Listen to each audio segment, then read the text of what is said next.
other than Back to the Future. And I remember when they made the time machine, and Marty McFly goes, "Oh, you made a time machine out of a DeLorean?" And there was like some kind of like, I forget the joke, but some line in there that made it sound like DeLoreans were kind of crap. Mm-hmm. Were they known as being crappy cars? No, I mean it wasn't like a Mazda Miata or anything like that, but it was they were considered sports cars, but I mean they had like the kind of goofy futuristic, with the gull wings were a bit gauche even in the 80s. Yeah. Well, not now. Not if you're Jake Paul or Sugar Sean O'Malley. They love that shit. Would you get one of those? Would you drive down would you go to the grocery store in a car that had gull wings? Never in a million years. No? Never, ever. When I won the belt...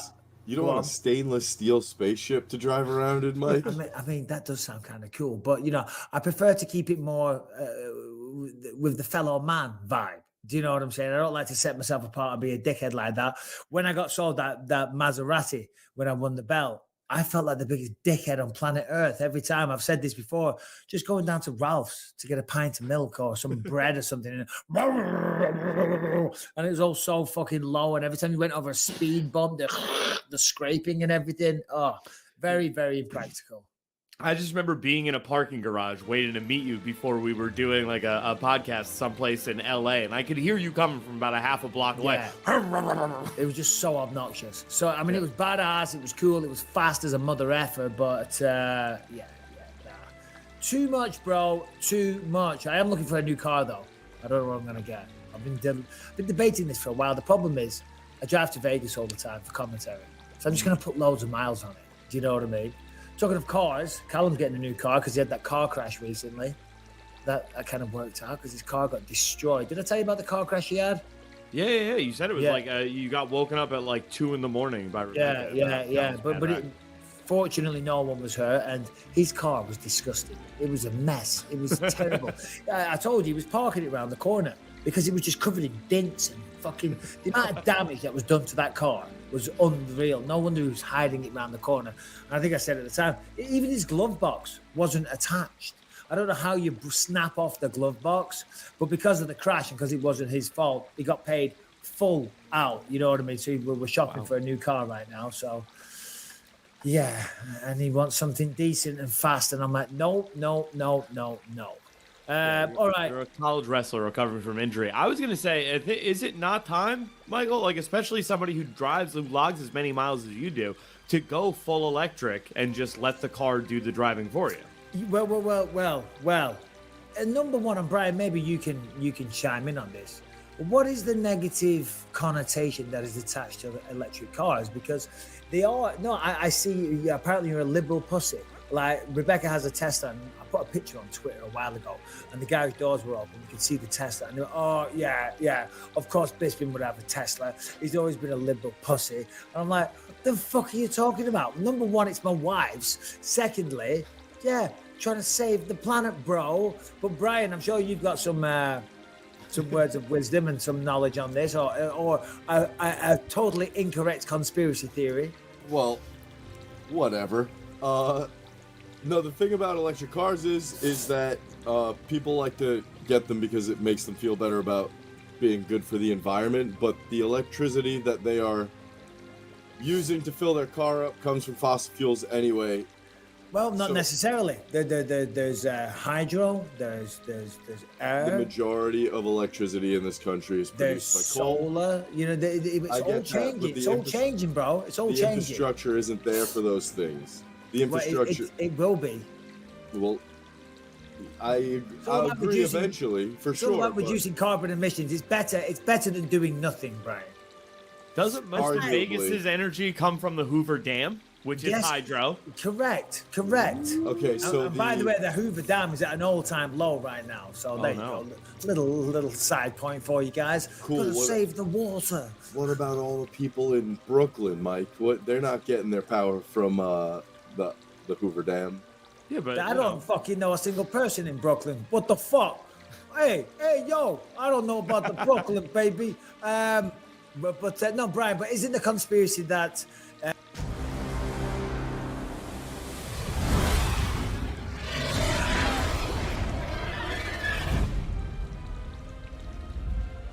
from my blood come the prince that was promised, and his will be the song of ice and fire.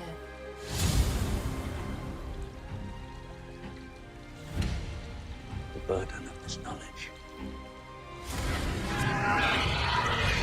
It is larger than the throne.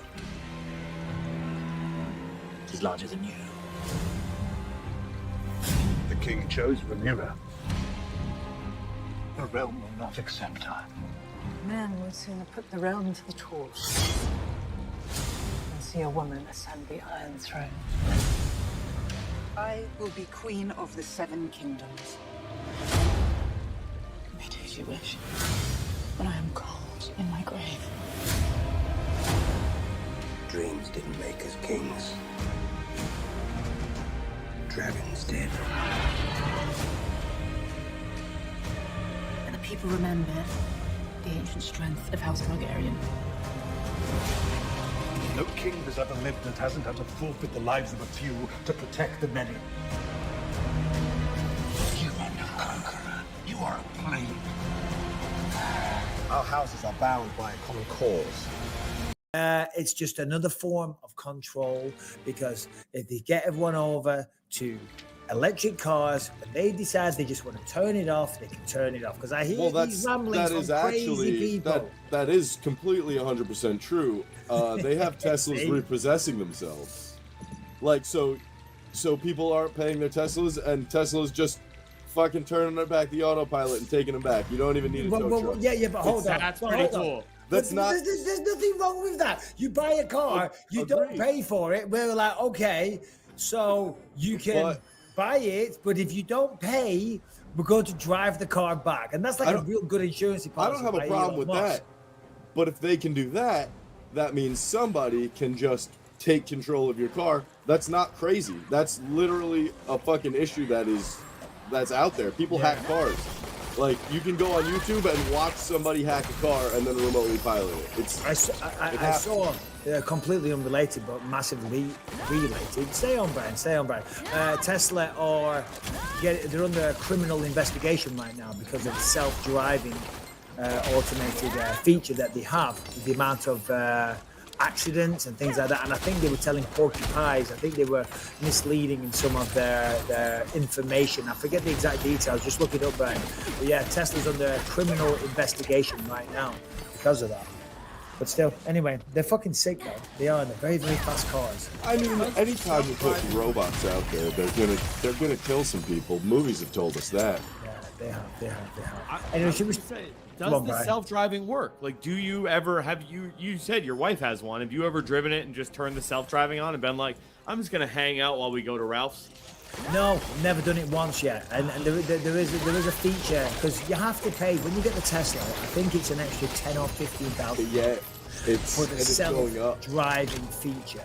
But what it does have without that is it will drive in a lane, and it will use the radars. It will slow down and speed up according to the traffic. It will drive itself. You take your hands off the wheel, and because a friend of mine has it that I work with, and he's there.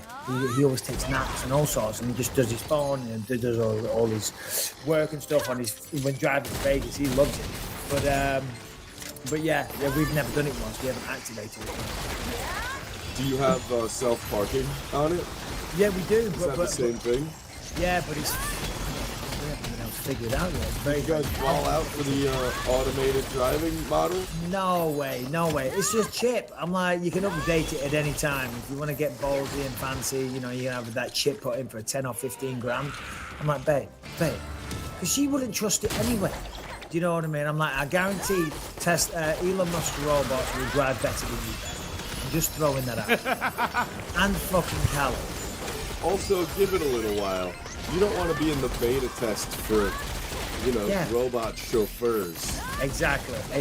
Anyway, all right, let's get back to some more MMA stuff real quick before we wrap this one up and do some questions. Harrington, what else is big in the world? I mean, this is, Mr. Arkansas himself, Bryce Mitchell, seems to have taken the spot of Bo Nickel on that UFC 282 card. Bryce was supposed to fight his own fight night main event against, I believe it's Movsar Evilov. Evilov was injured, so stepping in for him is Ilya Topuria, who also was matched up against somebody else, Edson Barboza, who got injured. So they're just putting these two undefeated featherweights against each other on that UFC 282. That's a sick fight, and that's someone you need to speak to, Brian. Bryce Mitchell, he's out of his mind with the flat earthing stuff. Do you follow him on Instagram? We are not the same. He's into some wild shit. He's out of his mind with his flat earth stuff. I kind of want to get him on and just like, Let's do it. I've tried, but he wants paying apparently. So I'm like, all right, right on, buddy. Yeah, he's out of his mind with that stuff. But where he's not out of his mind is in the octagon. My God, can that guy fight? And he grappled. That's the main thing. Ilya Topuria, same thing. They're both undefeated. Topuria's more of a striker. Bryce Mitchell, tremendous grappling. Yeah, man, that is a fantastic fight. Taito Ivasa versus Sergey Pavlovich. That's been announced for the December 3rd fight in Orlando. I mean, how great is that card, by the way? Who else is on that? That is Wonder Boy versus Kevin Holland. There's I can't remember. There's like 3 or 4 other super fun action fights on that card. I'm going to Orlando for a UFC fight. I hope it's that one. Yeah, for sure, it has to be. Yeah, I'm not sure if it is. All right, let's just hear from RockAuto.com. RockAuto.com, they've been around forever. They've been in business for over 20 years, providing people with all the car parts that they need. And you know why they've been in business for over 20 years? Is because A, they have everything, like literally everything that you want. But more importantly, they have it at the most competitive prices that you will find. It's an online service. You just go to rockauto.com. There's no promo code needed because it's so cheap. And then because of that, you don't have to waste time going there. You don't have to get sold some crap that you don't need. You don't have to park the car. You don't have to get stressed in traffic. You don't have to deal with anything. You can sit on your ass, go to your phone, laptop, tablet, whatever you prefer method. Maybe you're a PC guy, maybe you're a Mac, whatever. RockAuto.com, you go to that website, it's got it all. Whatever you need, it's there at the cheapest possible prices. As I said, no promo code because everything's so cheap already. If you need something for your car and you don't buy it from rockauto.com, I mean, what are you even doing with your life? There it is, rockauto.com, no code. Just tell them that you heard about them here on the Believe You Me podcast.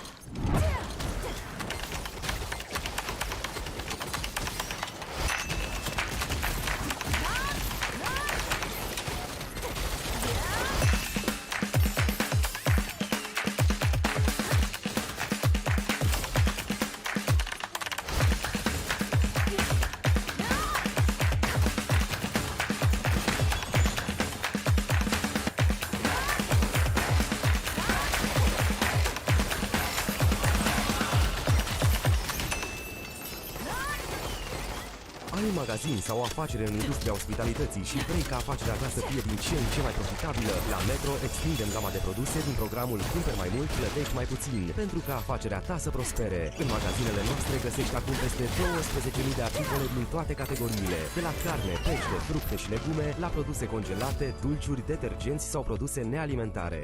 Taito Ivasa, Sergey Pavlovich, I mean... Are you familiar with Sergey Pavlovich? Do you know who he is? Can you picture him right now? Yeah. I remember I've watched his last, I think, like 3 fights because they've all been on like cards I've been watching. Yeah. No, he is a wrecking machine. I forget who it was his last few fights, but he's knocking everybody out. I mean, he hits hard. Derek Lewis. Fuck. Derek Lewis, that was one of them. Then he fought back in London at the start of the year, knocked somebody out there. Shamil Abdurakhimov, yeah. No, the man's unreal. He's only got 1 loss, I believe, on his record. Yeah, look at that guy. He hits hard as a motherfucker. Knocked out Derek Lewis last time. That tells you everything. Taito Ivasa, of course, last time we saw him. Cyril Gane in Paris. Didn't go his way. Almost finished the fight, dropped Cyril, but Cyril came back and finished him. I love Taito Ivasa. Maybe that's why I'm concerned. I shouldn't be concerned. The 2 top heavyweights, they can both fight. They both love it. They both love a row. They both love to get in there and throw down. But I'm such a fan of Taito Ivasa coming back after a knockout against Cyril Gane. I'm like, is this, a smart matchup? I don't know. And he would probably say, shut up, Mike. You're a fucking pussy. Listen, Mike, this is what we've got to do. We've got to fight. And he's absolutely right. He's absolutely right. But I'm just such a fan that I want to see him do big things, you know? Yeah, sure, but I mean, there's guys like Dawkins out there. There's guys who are coming off of a loss at heavyweight, and that's the reason that they typically match guys coming off wins versus guys coming off wins, and guys coming off losses against guys coming off losses. Because this is a really tough spot for Tai Tuivasa to be looking at you know, coming off of that loss in a massive spot to fight a guy who's on a 4-fight win streak. Absolutely leveling people. He's got 4 straight first-round knockouts. This is one hell of a tough fight. But, I mean, that is why we love Tai Tuivasa. And it's why we love this sport as well. It's why mixed martial arts is so popular, certainly the UFC. And it is. Listen, I love boxing. But it's fair to say now, I think UFC has surpassed boxing. Of course, you still got the big, massive fights. You know, those big, huge boxing fights that happen every so often. And when they take place, it is something special. You know, yeah, like Joshua versus Fury. That still has never happened. It's not going to happen. Now Tyson Fury is fighting Derek Chisora for a 3rd time, a fight that no one wants to see. We talked about this Monday, so we won't stay on it. But yeah, the Tai Tuivasa, there he is. And that's, as I was saying, it's why we love this sport. All right, I saw this from Uriah Hall, obviously. Just put it out there for the believers. Uriah Hall retired from MMA. He'll also be in action this weekend, fighting on the undercard of Jake Paul versus Anderson Silva. And he was sharing some thoughts and some dark times that he went through his retirement from MMA, right? Right. Yeah. So he just detailed it a little bit. You know, he got some time in the open workouts there because he is fighting Le'Veon Bell, as you said on this boxing card. But yeah, I mean, he just went into it. This is somebody who's been a martial artist his entire life. So just facing that, the post retirement has been just settling in a pretty deep depression for him. Yeah. Well, he actually went a bit further than that, didn't he? And he said that there was definitely moments there where he was contemplating ending it all. He said, he was looking at his revolver, looking at his gun, and thought, I could just end it right now. So obviously very, very dark days. And it's such a shame for someone like Uriah Hall, because Uriah, listen, we had a couple of stupid little spats over the years, but nothing personal. I don't really know the guy, and he doesn't really know me. Just 2 guys. They were cocky in the same weight class. We were bound to clash a little bit. But he was so talented, and he came off the Ultimate Fighter with such an amount of hype. It was incredible. I mean, remember that knockout that he landed with the spinning back kick from death, you know what I mean? It was unbelievable. And, and he had some amazing performances, like when he knocked out Gegard Mousasi. Obviously, knocked out Anderson Silva in his final fight. But, in Anderson's final fight. But I don't think he ever reached his true potential in MMA. I really don't. He could have gone a lot further. And I think that's partly why, A, he retired, because obviously he's getting older, but B, that's why he's having these dark moments, because you step away, you dedicate your life to something for as long as you do. And it really, when you're a professional athlete, a boxer, a fighter, whatever it is, whatever kind of sport, it just takes everything, every ounce that you have. You think about this sport, you think about what you can do to get better, and you push yourself and you strive for excellence, and it is just all obviously if you've got a wife and children, you've got a family, that you manage to separate the two, but other than that, that's it. It's this is who I am, this is what I do, this is how I pay the bills, this is what gets me out of bed in the morning, this is what drives me in fucking life. And then when it doesn't pan out to how you wanted it to be, and then when, you have to retire and step away, and then that is gone, and there's that void, you see so many people say this, and it always kept me up at night. It always had me worried and concerned, because you hear about it all the time. People do go through depression. People do hit rock bottom. People do. That's why fighters always come back, coming out of retirement. You don't see that so much in other sports, because other sports kind of retire you. You know what I mean? Fighters retire from fighting, boxing, sport, MMA, whatever. But if you're not good enough for football or whatever, they'll retire you. So you don't really have that choice. And I'm sure there's many other athletes in every walk of life that go through these dark times. But I was sad to see that from you, right? It was, never want to hear that. Well, so I was going to ask about that. So like that that concept, like I couldn't agree with you more, right? I love Uriah Hall. That whole season of The Ultimate Fighter was built around Uriah Hall has arrived, right? Like this is the Uriah Hall showcase season. So I mean, it's kind of messed up because his basement coming in was like a single-time world champion, right? Like everybody kind of assumed it was just a matter of time before this guy was going to be fighting for titles, and he never even got into that like real title picture. So I mean, yeah, like when you have that set of expectations on you, obviously, like there's a massive weight following you. But I mean, do you think that's where it comes down to is like that failing to win the belt, right? Failing to reach that mountaintop that was set as like a goal for you before you even got into the thing is the reason for that upsetness, or is that just a natural thing when sports are no longer a part of your life? I think yeah, it's when sports are no longer a part of your life or your chosen sport. Of course, there's not living up to your potential, as well. I think that's part of it, and not so much that you never went out and became champion of the world. Listen, a very small amount of people achieve that, But if you achieve your potential, I think that's what's most important for people, for within ourselves. You know what I mean? If we know we went out there and we did our best and we tried and we gave it all up, that's why you always say you got to leave it all in the octagon. Because it's only afterwards when you have a shitty fight, you're like, I could have done so much more. I didn't fight, I didn't show up, I didn't prepare in training camp, I didn't do my running. They're the ones that keep you up at night. But if you fucking empty the tank, you do everything you can, you leave no stone unturned in preparation, and you lose, and you fight your ass off in the octagon as well, then you can sleep well at night. So, well, do you know what? The guy was better than me. And going back to what you said about becoming world champion, yeah, great. If you can do that, great. But if you were never destined necessarily to be a world champion, but you still managed to go out there, you made it to the UFC, you had a long, fruitful career, you made some money, you opened some doors. Hey, well, that's fantastic as well. Not everyone's destined to be a champion of the world.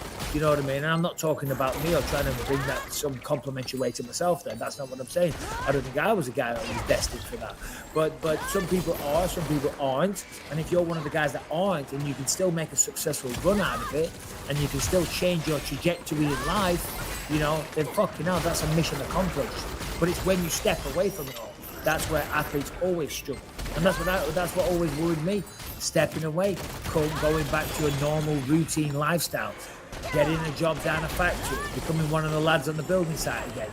That terrified me. Not because I think I'm better than that, because I'm not better than that, Those people are better than me in many ways, because they get out of fucking bed and they literally break their backs. Well, not literally, that would be me. But you know what I mean? They get out and they work their fucking asses off, and they're hard-working, honest people, But you get used to a certain lifestyle when you become an athlete or a sportsman, and you want to hold on to that and you want to maintain it, so that it keeps you working hard, but it also keeps you wondering and panicking and stressing what you're going to do after, and yeah, it's tough, man, it's tough. So yeah, it's nice to see that Uriah's boxing this weekend. He's going to get to scratch that itch. Who is he fighting? Who's his opponent? Former NFL running back Le'Veon Bell, who made his debut into boxing another former NFL running back, Adrian Peterson, on the KSI card a few months back. Okay. So, all right, fingers crossed that you guys should go out there and handle this one pretty easy, I would have thought. Should. All right. Listen, we're going to go through the main the card that's going on this weekend at the Apex. I'll be there. Rebecca will be there. Anthony Smith will be there. And we'll be talking about the fights on Monday. We'll give you a roundup on the Jake Paul nonsense. Hopefully Anderson Silva knocks him out. But this Saturday, we'll end with this. Kelvin Kattar taking on Arnold Allen, the man of few words, but the man of many wins. Few words, many wins. Unbeaten in the UFC. 9-fight win streak. Quietly developing a little bit of height. Last time knocked out Dan Hooker, going up against Kelvin Kattar. Last time we saw him was against Josh Emmett. Back and forth fight, split decision victory for Emmett. I spoke to Kelvin yesterday. He's pissed off at that result. He feels that he got robbed. He was vocal about it at the time. A lot of people kind of felt the same way as well. But it's an interesting fight because, there is something special about Arnold Allen. Hey, he's not the best on the microphone. but he's one of the. No, I'm just being honest, and he's not that guy, and he's happy to be that guy. He's like, no, I do my talking in the octagon, and that talking in the octagon is very good, very, very well rounded. Takes his craft very seriously. Training at home. But training remotely with Faraz Zahabi, always sending his sparring footage, always doing Zooms. Like they'll set up a camera and Faraz will be watching from Montreal and all this type of thing. So he's like really, really pushing himself, training with Leon Edwards and that whole team up at Renegade up there, along with Jai Herbert and many others. So, great in the clinch, great on the ground, very, very strong, great athlete. Kelvin Cater, we know that guy, amazing boxing. Forward pressure, incredible work, good low kicks, calf kicks. What do you think, Harrington? Who wins? I can't make a pick. I mean, it's so tough, right? Both friends of the show. Both that's important too. Both have come on. Both have been gracious enough to give us their time and their perspective on some things. So I don't feel like I can go wrong picking either way because I am picking friend of the show. But to me, it comes down to the fact that Calvin Cater was nice to a friend of mine recently. So I'm going to pick, Calvin Cater was cool. He shared Shane Gillis's sketch show. And I mean, it's that close to me, right? To me, honestly, the actual analysis for me is whoever takes a step back first, because both of these guys they thrive on putting pressure on their opponent, right? Like whoever can get the other one to take a step back first. And I have no clue who that's going to be until they step into the cage. So I don't know, pick the underdog. Well, it's going to be a good fight, I'll tell you that. So don't miss that one. It's going to be incredible. Yeah, no, it's a sick fight. It really is. It might be flying under the radar, but ESPN Plus, wherever it is, make sure you tune in for that one. And, your boys back on the microphone. Co-main event, Max Griffin, Tim Means. I mean, Tim Means, the Dirty Bird, if that's even what he's calling himself these days. Is it still the Dirty Bird? It was the Dirty Bird for a long time. I don't know why he calls himself the Dirty Bird, but I like it. He's been around forever. A shit ton of UFC fights. Max Griffin. I mean, he's a lot of fun to watch. So that's a sensational co-main event. Trayshawn Gore, he's going up against Josh Friend. But opening the main card, this is one I want to talk about. Dustin Jacoby taking on Khalil Roundtree Jr. Dustin Jacoby was in the UFC years ago, got cut, went to kickboxing, became a Glory kickboxing champion. I think he became the champ. Come back to the UFC now, and I think he's on a 9 or 10 fight unbeaten streak. One draw against Iwan Kutalaba. He's fucking great. He's great on the microphone. He's great to talk to. He's got an awesome personality inside the octagon, puts it all together. And Khalil Roundtree, I mean, that man's a monster. If it's a good day for him, you're in a lot of trouble. So that's a tremendous fight opening up the main card. And Khalil, he's been very open recently with a lot of struggles of anxiety and nerves and pressure and things like that. And he was even talking about it yesterday. So, and I really find it refreshing. That a guy in this kind of sport that is so macho, and so driven by testosterone, if you will, and you can't show any weakness and all that type of thing, that he's been so open and talking about his struggles and his nerves and his anxiety, because we all got through them. So fair play to him for being so honest. Hell yeah. Isn't Dustin friends with Anthony Smith? Yeah, if I'm not mistaken. Yeah, he trains at Extreme Couture with him, right? Not at Extreme Couture. It was Factory X. Factory X. Sorry about that. Yeah. And he was, right. I don't know, the way that Anthony was talking about Dustin being an absolute killer for that division and somebody who's definitely, lurking in the wings in fringe contendership. I'm excited to see him fight. Yeah. I see. So Anthony says that he's great, and you'll get excited. I give him a full resume, talk about his unbeaten streak. Yeah. Nothing. But you go back to a couple of shows ago where Anthony made a passing reference that he's great. And you're like, yeah. Anthony Smith on his podcast said that he's awesome. So let's get excited. That easy for me. I'm so easy to win over. If you tell me a guy's good, here's the thing. Any guy who you've ever said was really good when you train with him at Ruka, I file that away as all right, I'm betting on this guy next time. No, I know. Andrei Arlovsky back in action this weekend. I mean, come on. This guy's wild. How old? Let's have a look. I'm clicking on his Wikipedia. No need to look it up. 48. He is. This makes me feel old as fuck. He's 43. Same age as me. I'm 44 in February. How is he? How is Arlovsky the same? That just shows I wasted my youth when I was younger, didn't I? Jesus Christ. He was in the UFC and I was DJ Mikey B in it. My God. What was his first ever UFC fight? There it is. UFC. Oh, no. That was not his first.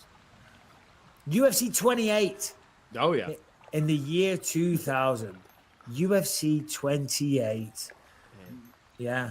I thought I was early on 66, and he fought on 66 as well. UFC 66 against Marcio Cruz. Anyway, yeah, it's unreal that he's still going. So shout out. Just wanted to give him a shout out. Unreal that he's still going and still getting wins in 2022. He is on a 4-fight win streak heading into this. Yeah, Chase Sherman, Carlos Felipe, Jared Vandera, Jake Collier. I mean, yeah, no, it's unreal. Jake Collier, he's an interesting one. But anyway, there it is. We're going to be back on Monday. Harrington, great job as always. Thank you. Great job, Brian, as always. Great job, Bo Nickel, for the first time ever. Thanks, Monday Bo. we'll be back. Harrington, what have you got to say to everyone?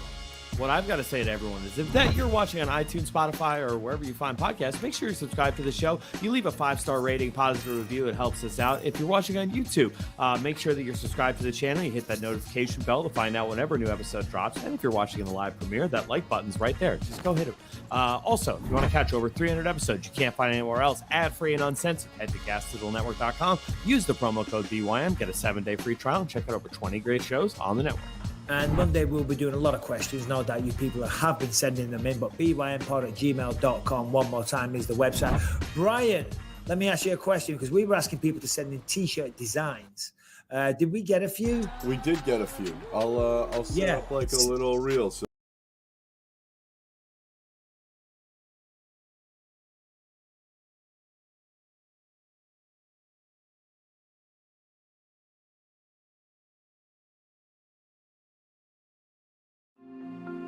ESET is a silent kind of guardian of our work, and it's great.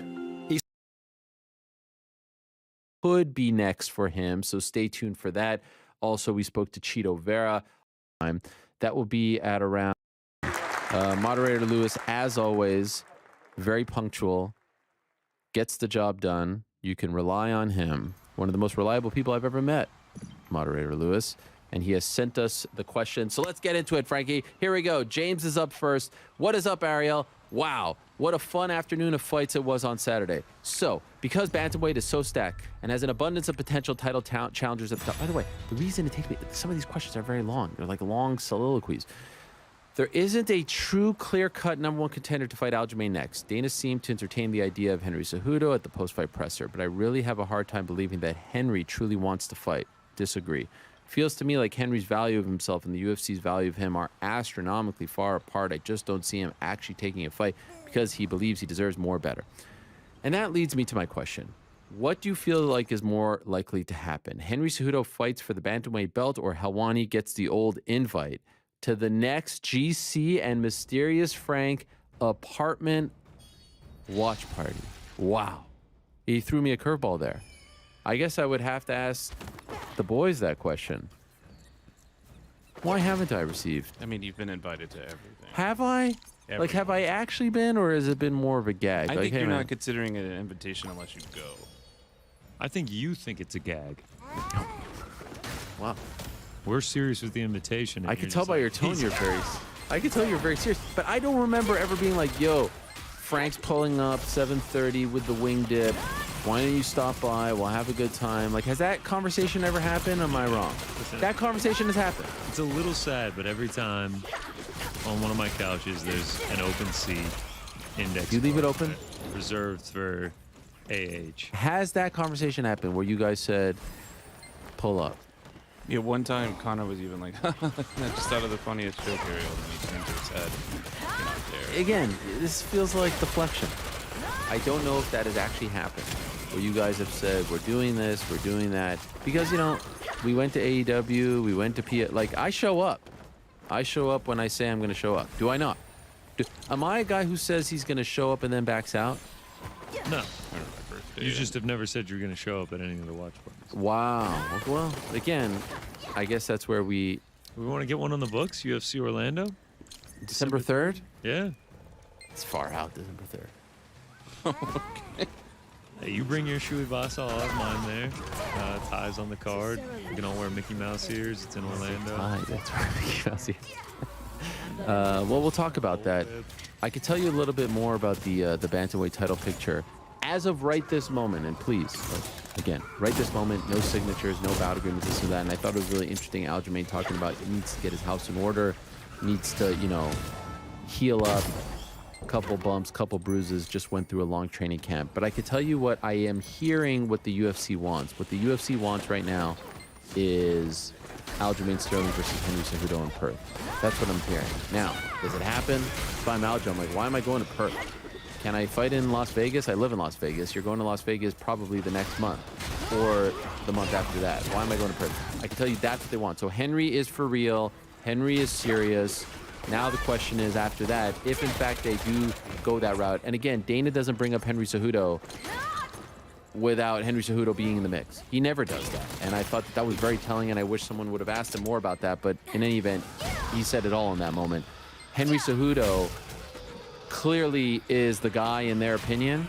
Now, whether they are making this fight because they think he has the best shot of being Aljo, I don't know. And it's impossible to speculate on that. But he seems to be the guy, and I have no problem with that. Like I said yesterday, if that's the case, you do Cheeto, Shoga, 2, big-time fight card, big-time spot, and you do Merab and Corey Sandhagen. And by the way, go one step down, do Yan and Song Yadong. There it is. There's the bantamweight division. So we'll see if it gets done. We'll see if he accepts. I think Cejudo would accept. Weird spot for it. But could you imagine, by the way, Volk, Islam, Aljo, Cejudo, same card? I mean, Australia. I might have to fly over there. Australian fans getting a treat. Abe. So, Dana, Khabib, then Islam all confirmed it. Volk's next in line. So, why aren't fighters doing all they possibly can to do the job as a backup fighter? It seems some think it's beneath them. With Usman, Chandler, Prochazka, and Volk, it secured a title shot they may not have got. Luque may have too if he made weight. Backup fighter gains favor with the brass, and at the very least are inserted in the title picture. Couldn't agree more.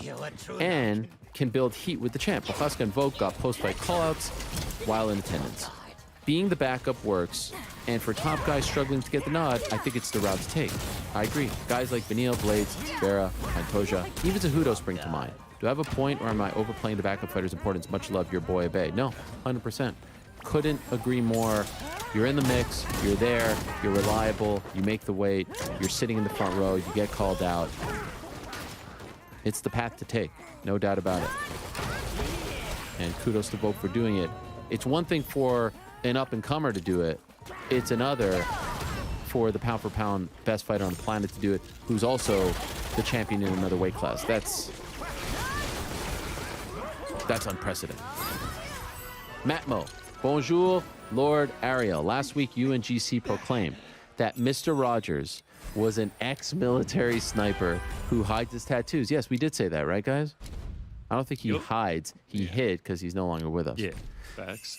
When I heard this, I thought it to be exceptionally odd. So after a quick 30-second Google search, I found this to be completely fake news and thoroughly debunked urban legend. What? Should we have looked before we went on the air with that? I saw this on a clip. I saw a very, very reputable source talk about this online, and I figured that that was all I needed.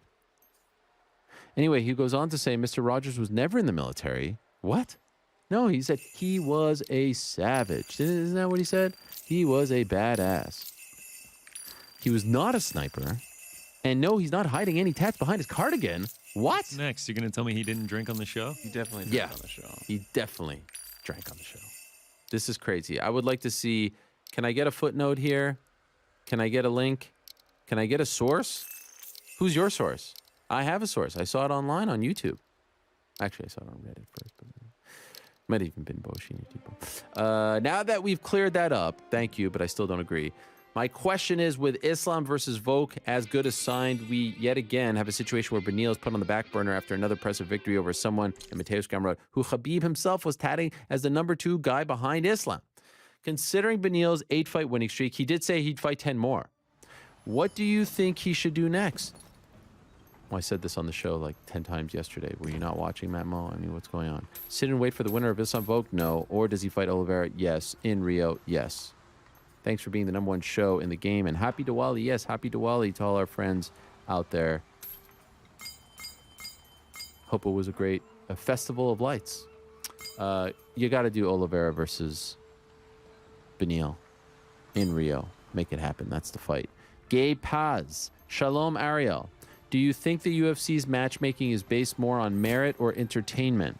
As a more hardcore fan, I'm frustrated that Benny Dariush is on an 8-fight winning streak, yet isn't even being considered for a title shot now that Volk wants one. I understand that he isn't the biggest draw. He said 10 more fights, guys. He said he wasn't going to pay. But I'm overall very concerned that the UFC leans more towards matchmaking for the laymen of the sport instead, while further sacrificing the meritocracy aspect of MMA. I mean, where have you been? Thanks, a fellow large-nosed comrade Gabe. I mean, can I introduce you to Leon Edwards? Can I introduce you to Tony Ferguson? Can I introduce you to George Soteropoulos back in the day? Can I introduce you to so many guys who went on long winning streaks and didn't get a title shot? This is what happens. Sometimes it's bad luck. Eventually you get it done. Sometimes you got to bang the drum for a very long time. I mean, we just saw this in the Leon Edwards situation. He had to bang the drum, and eventually, you know, things work out, breaks happen, and he gets the nod. But yeah, this is what happens. I don't think Beneil. I mean, the Volk situation, them going to Perth, Volk being there, he had no shot. He had no shot in any of this. Even if he would have knocked out Mateus Gamrot in 10 seconds, he had no shot. What I wish he would have done was get on the microphone and say, essentially what you're saying, this is ridiculous, I've won this, I've won that, blah, blah, blah, blah, blah. He said he doesn't care if he has to fight 10 more times. Now, I know obviously he would take the title shot, but I don't think he put any sort of pressure on them. And I think that's unfortunate.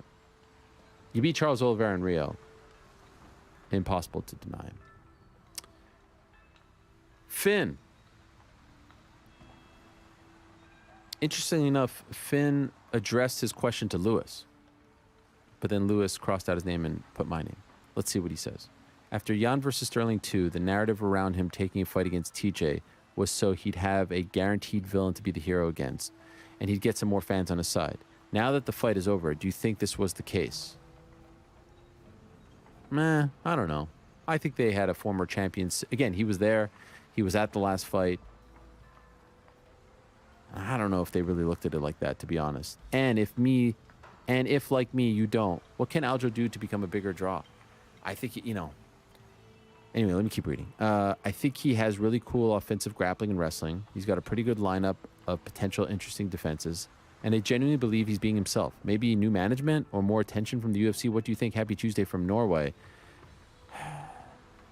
Lewis adds, if Finn really wants my answer, I think Helwani feeding Aljo some material would do wonders. I mean, one thing that I wish he would do is stop feeding the trolls, the comments, all that. But that is who he is. Look, it's very reminiscent. The last champion who I felt had this kind of relationship with the fans was Tyron Woodley, where they felt he was trying too hard. They didn't respect him for some reason. It's unfortunate. Some people connect and some people don't. Obviously, the more he wins, the more fans he'll get. If he can get one, look, he's had some bad luck too. He had the first Jan fight, didn't help him. The second Jan fight, some people thought was close. I didn't. That necessarily isn't the best thing in the world. You want a clear-cut victory. And now this fight, TJ was injured. People don't remember all those great fights that we talked about yesterday that he had to, win post Marlon Moraes knockout in order to get to this spot. So for whatever reason, he doesn't connect with the audience. Why that is, I don't know. Is it because they think that he's too busy arguing with them? Well, they're the ones on his page. I don't know what it is. It's just some people connect and some people don't. I think when Aljo came into the UFC, he was very popular. He was a fresh face coming from the Sarah Longo team. He had the cool hair, the cool look, the cool dancing, the cool chain, and I think he just needs to be himself. And winning is the perfect medicine to all of this. Just keep winning. Just keep doing your job. And as long as he keeps winning and, he's pumping out good content, my only advice to him would be just pay attention to social, put out the content. Just don't engage as much because nothing good comes from that. But otherwise, just keep doing you, man. He's beating tough guys. And the fans will come. And sometimes it's like one of those things where they appreciate you when you drop the belt more so than when you were champion. I don't know. But it's hard for me to You see a guy like Cheeto. Cheeto's sitting there and he's just being himself, and I think fans appreciate that because they feel like he's not trying hard to sway them in one way or the other. And perhaps with Aljo, they feel like he's trying hard to sway them in one way or the other. I think he's incredibly talented.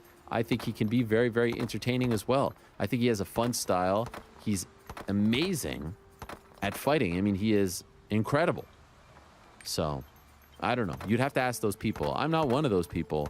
The only time I ever really criticized him was in the immediate aftermath of the first Jan fight. I thought what he should have done was, this belt is going to sit over there, but I'm not going to wear it, address it, put a spotlight on it until I actually fight him again and earn it. And I think had he done that, that would have been huge for him. That didn't happen. So let's see. Over time, that will be forgotten about. Dom. Greetings, Ariel and the gang. Huge fan from Birmingham, England. Home of Leon Rocky Edwards. Firstly, shout out to GC, Rick, and Mysterious Frank. You lot kill it. Thank you.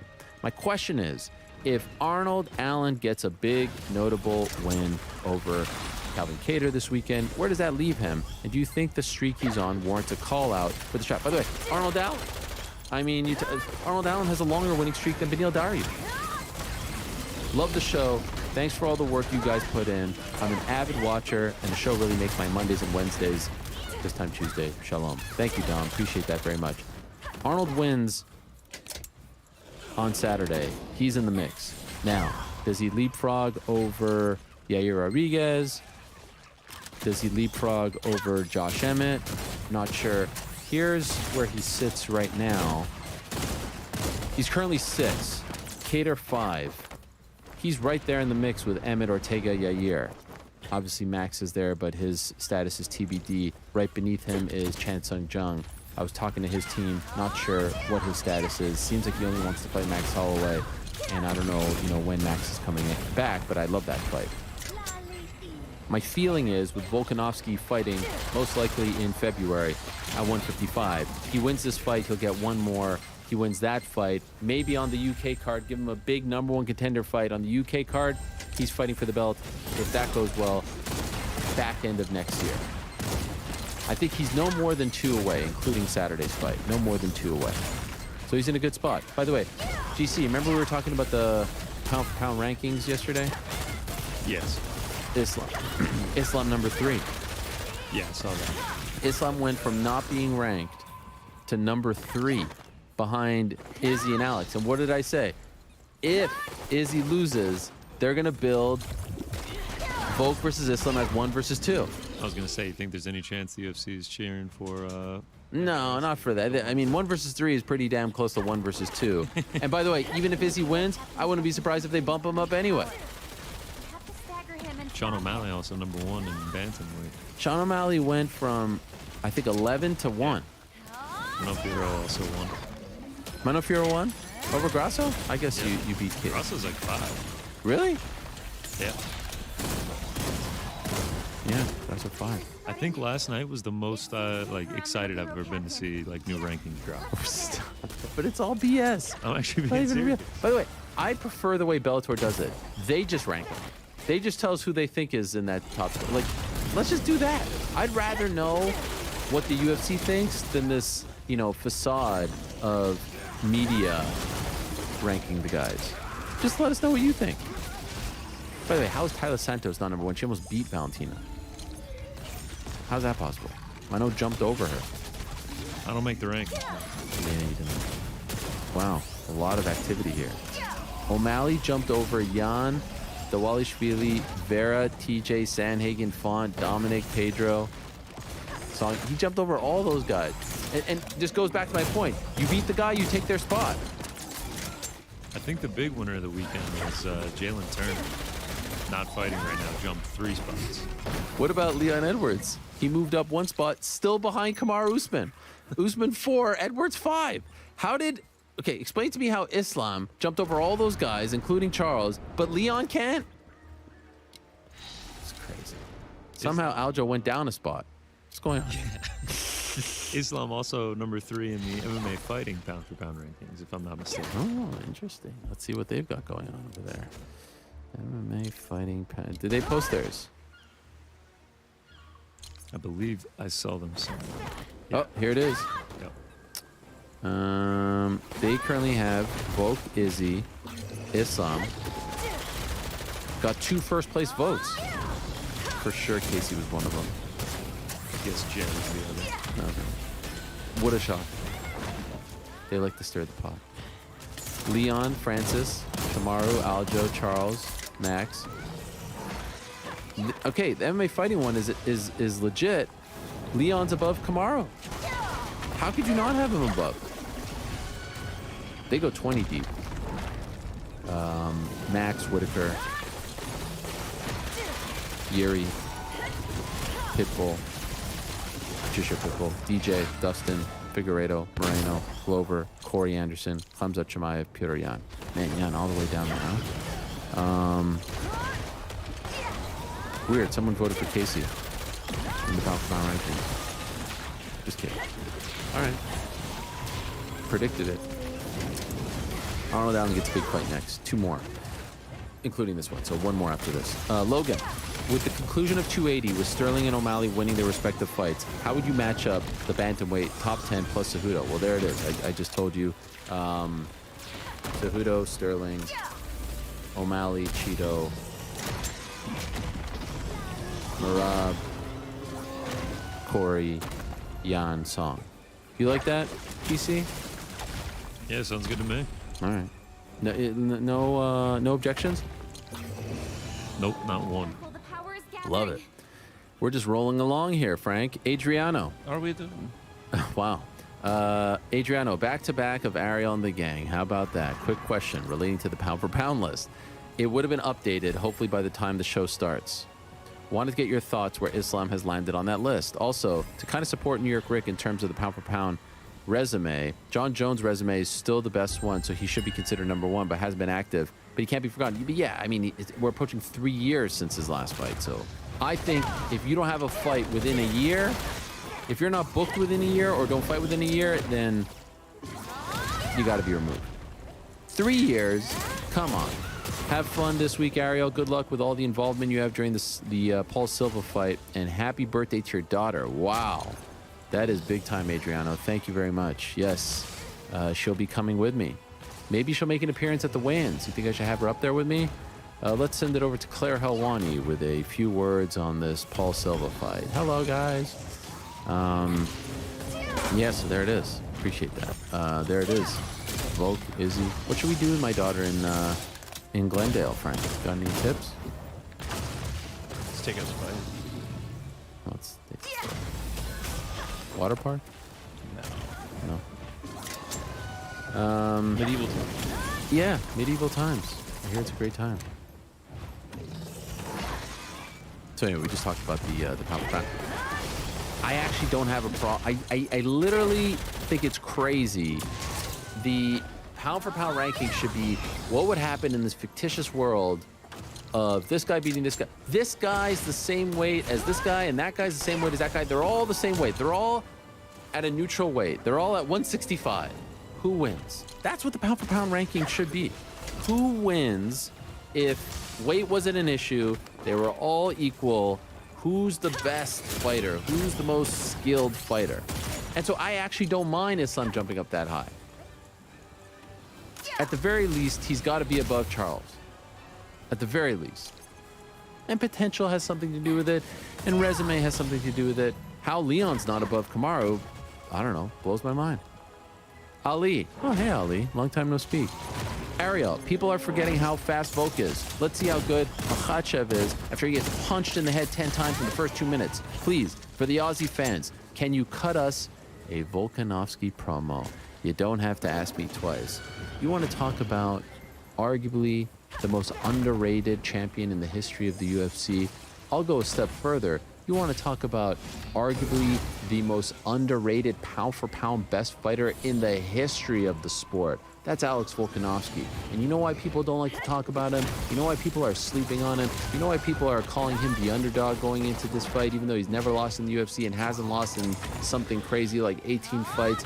Because he doesn't walk around with the bling, cutting promos, with the fancy clothes and the shades. No, he's in his backyard making wings out of techies, all right? Those are Takis. Takis, techies, tomato. The point is, this guy is as down to earth, as humble as it gets. But make no mistake about it, he's one of the best fighters to ever compete in the UFC, to ever lace up those gloves. And yes, I know they don't lace them up, they Velcro them up, but that, you know, that's semantics. He's incredible. And he once competed as a rugby player weighing 211 pounds. You think a 10-pound difference is going to be a problem for Alexander the Great? Have you not been paying attention to Chael Sonnen videos over the last 3-4 years? 211 pounds. This guy knows a thing or two about putting on size, mass, muscle. He looked great on the scale on Friday in Abu Dhabi.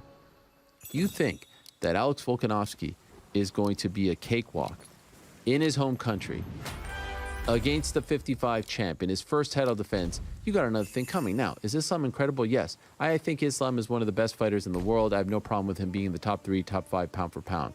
But I can tell you this with great certainty. Alex Volkanovski will be his toughest test for a while at 55. Alex Volkanovski is not going to roll over. Alex Volkanovski is not going to go out easy. I don't know if he'll go out. What's the line? Under, is it, what is it, under 2.5?